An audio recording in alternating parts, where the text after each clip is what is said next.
Lieutenant Colonel Rogers' official Medal of Honor citation reads, "For conspicuous gallantry and intrepidity in action at the risk of his life above and beyond the call of duty." Lieutenant Colonel Rogers, Field Artillery, distinguished himself in action while serving as commanding officer, 1st Battalion, during the defense of a forward fire support base. In the early morning hours, the fire support base was subjected to a concentrated bombardment of heavy mortar, rocket, and rocket-propelled grenade fire. Simultaneously, the position was struck by a human wave ground assault, led by sappers who breached the defensive barriers with Bangalore torpedoes and penetrated the defensive perimeter. Lieutenant Colonel Rogers, with complete disregard for his safety, moved through the hail of fragments from bursting enemy rounds to the embattled area.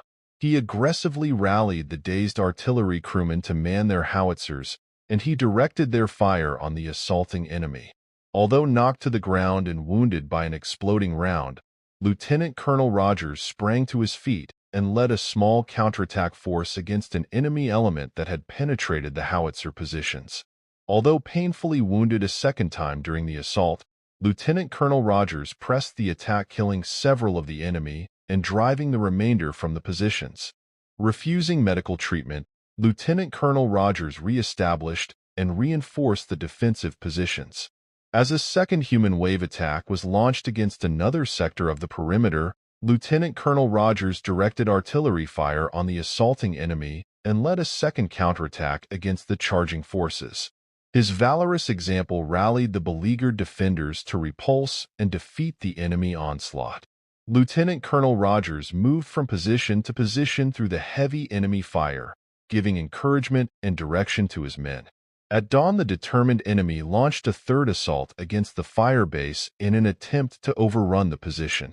Lieutenant Colonel Rogers moved to the threatened area and directed lethal fire on the enemy forces. Seeing a howitzer inoperative due to casualties, Lieutenant Colonel Rogers joined the surviving members of the crew to return the howitzer to action. While directing the position defense, Lieutenant Colonel Rogers was seriously wounded by fragments from a heavy mortar round, which exploded on the parapet of the gun position. Although too severely wounded to physically lead the defenders, Lieutenant Colonel Rogers continued to give encouragement and direction to his men in the defeating and repelling of the enemy attack. Lieutenant Colonel Rogers' dauntless courage and heroism inspired the defenders of the fire support base to the heights of valor to defeat a determined and numerically superior enemy force. His relentless spirit of aggressiveness and action are in the highest traditions of the military service and reflects great credit upon himself, his unit, and the U.S. Army.